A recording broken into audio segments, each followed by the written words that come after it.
There's a special feeling when you walk into a new place before the furniture is moved in. Personally, I know it well.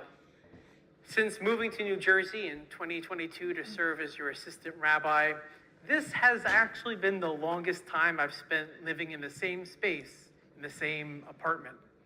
So I've had a lot of opportunities to experience that special new place feeling.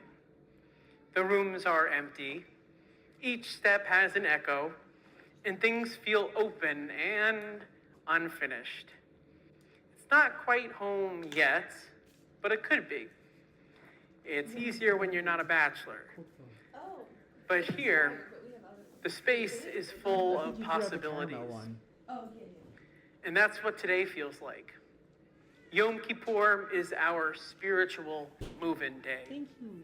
The walls of the year are built. It's not even open. The calendar is ready. I was going to use it before, and then the framework of time open, is so in I used the place. one, and it was fine. But what fills it, how it feels, the one you threw out. what kind of life will be lived within it, that part is still waiting for us. Our tradition imagines it this way. It looks so fat. The book of life is open before us. Okay. Now, we might picture this as though our fate is already being inscribed from above. But Yes. maybe it's also an invitation. Maybe that book is full of blank pages, and God, in a sense, is handing us the pen. That's why Yom Kippur isn't only about confession. It's also about hope. Because no matter what the past year has brought, no matter what regrets or mistakes or broken pieces lay behind us, today reminds us that tomorrow's page is still unwritten. The Torah says it directly. In Deuteronomy, we read, Moses stands before the people saying, I have set before you life and death, blessing and curse. Choose life so that you and your descendants may live.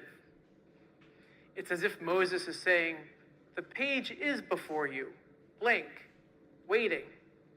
You can fill it with despair or with blessing, with death or with life. But the choice is yours to make. And Maimonides, the Rambam, takes that same idea into the personal realm. In his Laws of Repentance, he writes, even if a person sinned all his life and repents on the day of death, none of his wickedness is remembered. Yesterday, he was separated from God, but today he cleaves to the divine.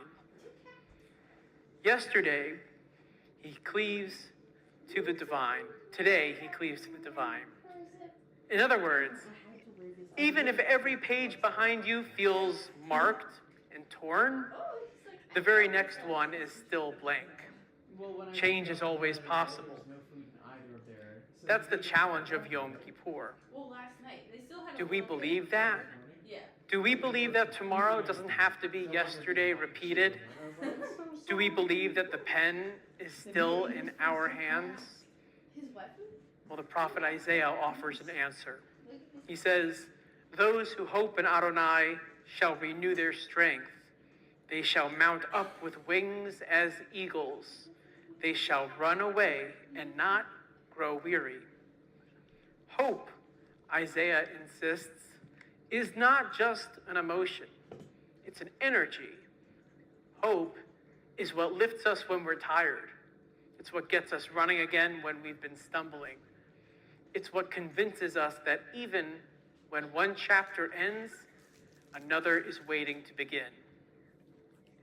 And when we answer these questions, like, do we believe it? Is the pen in our hands? When we answer them affirmatively for ourselves, we embrace the underlying principle of tshuva, or repentance. That is, the refusal to believe that the past defines the future. And ultimately, that's what Yom Kippur is all about. Hope that dares to challenge despair.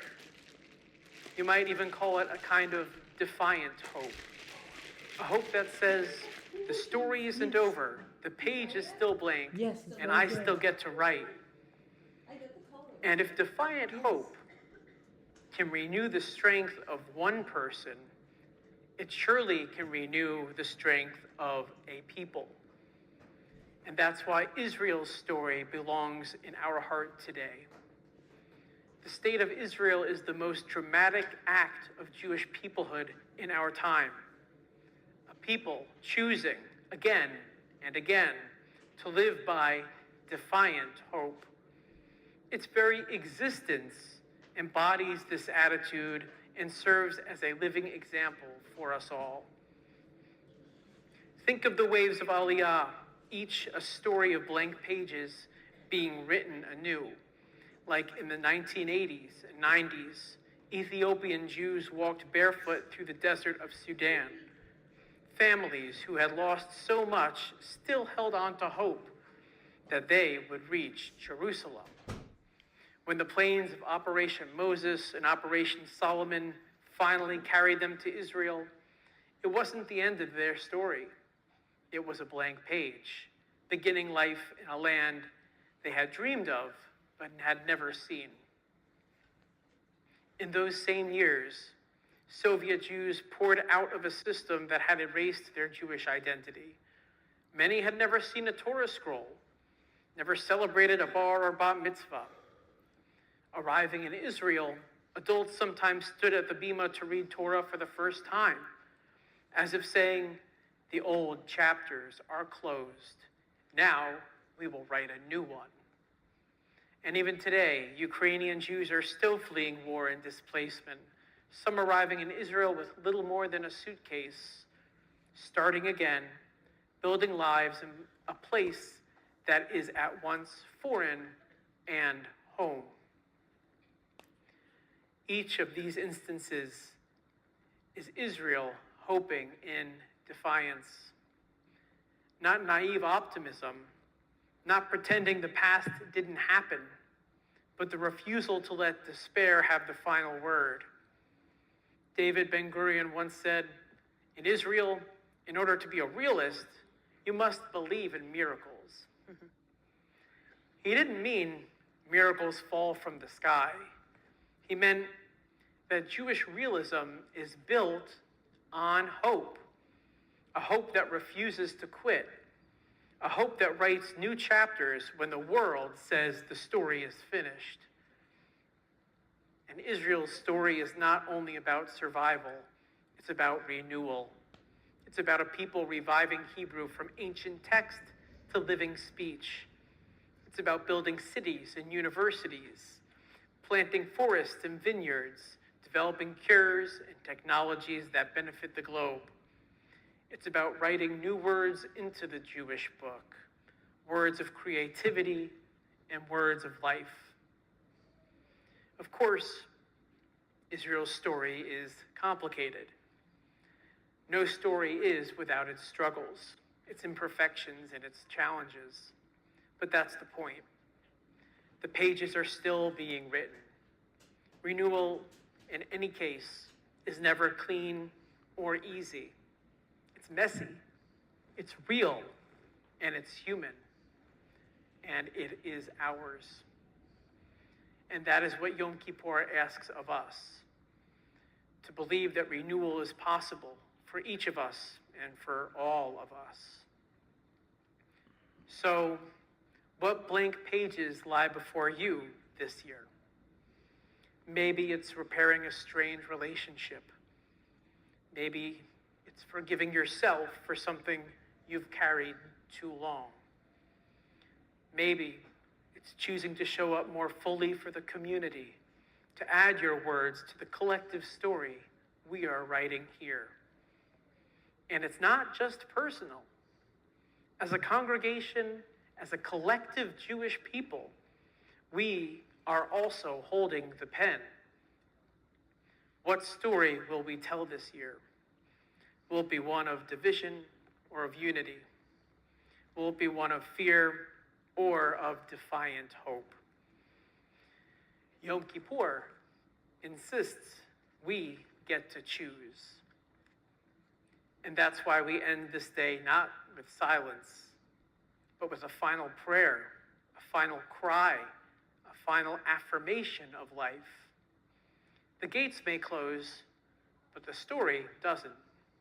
Another chapter is waiting to be written. So as we stand together on this Yom Kippur morning, may we heed hope's call. May we see the blank page that lies before us. And may we have the courage to pick up the pen in our own lives, in our community, and as one Jewish people. Because to be Jewish is to believe that tomorrow doesn't have to be yesterday repeated. To be Jewish is to believe that renewal is always possible. And to be Jewish is to keep on writing with faith and courage and with hope defiantly. Good Yontiv.